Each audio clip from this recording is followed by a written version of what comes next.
Star Wars The Old Republic is a big game. It's been running for over 12 years, and it's chock full of story content, from class stories, planet arcs, bonus series missions, all the expansions, even operations, flashpoints, and heroics have their own little stories. And with that much content, and dramatic shifts in game direction over the years, it was inevitable that some of those plot threads would fall by the wayside. And while it's possible that some of them might show up again in the future, more than likely we'll never hear about them again. And that's a bummer, because some of them were pretty cool. So let's take a moment to look back and tip our hats to 5 plot threads snipped too soon. And beware, there are heavy spoilers ahead. Do we call you Admiral now, Captain? Who else would command such a fleet?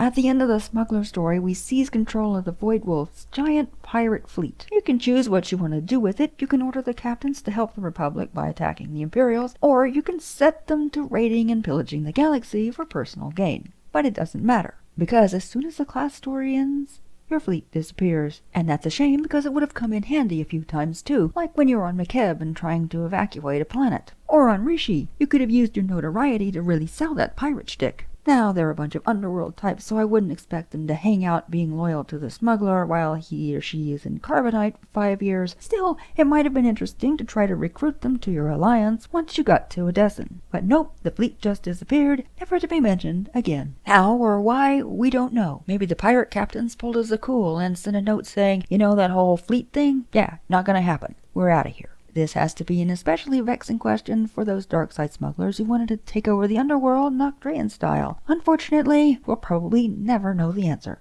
You've done well for yourself, little snake.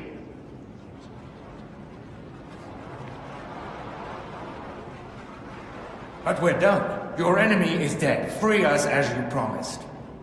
During Chapter 2 of their origin stories, Inquisitors can gobble up as many as 5 ghosts in their quest to defeat Darth Thanaton and keep themselves from being murdered. At the end of Chapter 3, when they've done just that and taken all of Thanaton's stuff for good measure, some of the ghosts will demand to be released, and the light side Darth Imperius can comply, even freeing the ghosts to become one with the Force. But the dark side Nox and neutral Oculus are too dark to do that, even if they've wanted to, so they'll be stuck with at least one pesky ghost, as Horak Mul will refuse to return to Hoth, and who can blame him? Of course, all Inquisitors can just decide that they're going to keep everybody, at which point some of the ghosts will vow revenge before once again disappearing into the Inquisitor's head. Which makes it sound like greedy Inquisitors can expect some interesting stuff down the road. Unfortunately, nothing ever comes of it.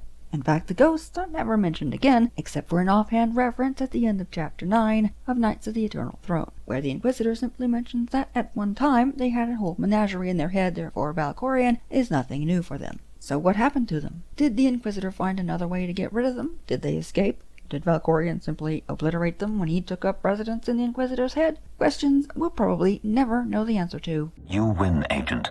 I shall withdraw from this battle before it becomes a war. Did he really just... Pursue no vendettas, and I shall pursue none.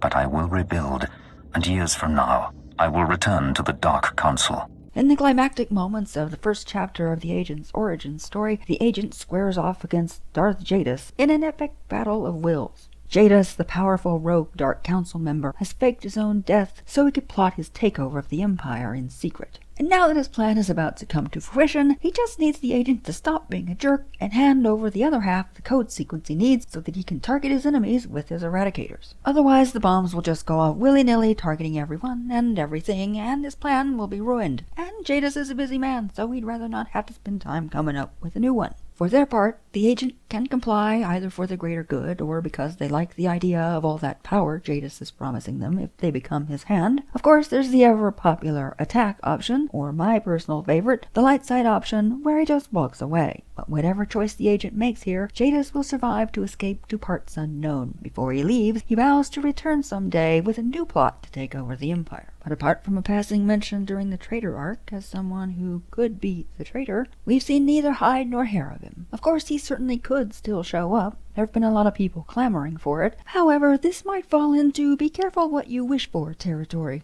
as Malgus fans can probably attest. The machines are made to increase life expectancy, cellular rejuvenation. For anyone without your exotic past, the process would surely have failed.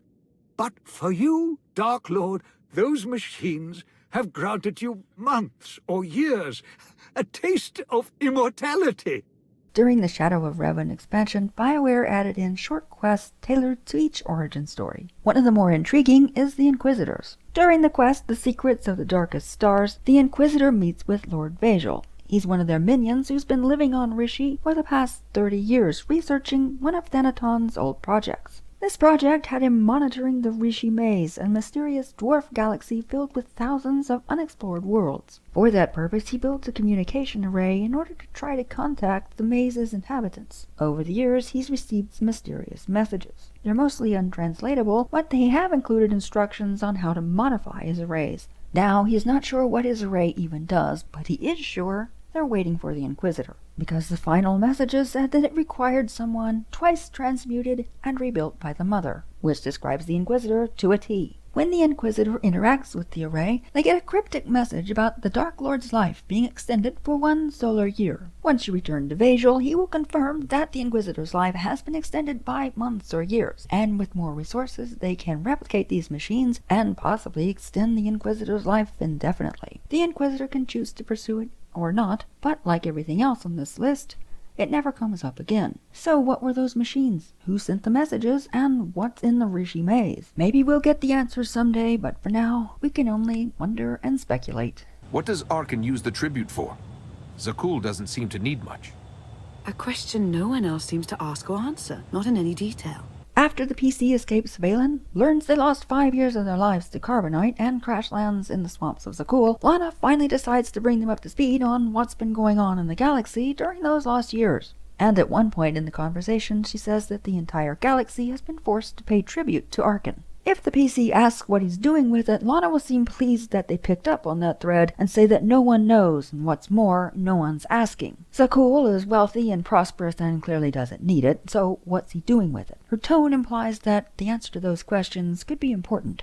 Instead, we never hear about it again. Maybe it was being used to build the star fortresses, or maybe it was part of a plot that got axed along with the rest of the chapters. Or maybe it was never going to go anywhere in the first place. Who knows? But whatever it was, it at least sounds a lot more interesting than some of the stuff we did get. So there you have it. 5 intriguing plot threads that went nowhere. Some of them could reasonably show up again sometime in the future, but let's be real, they probably never will. Let us know in the comments what unresolved plot threads you would have liked to have seen explored further. And of course, if you like this video, why not like and subscribe for more content like this. As always, thanks for watching. We'll see you next time.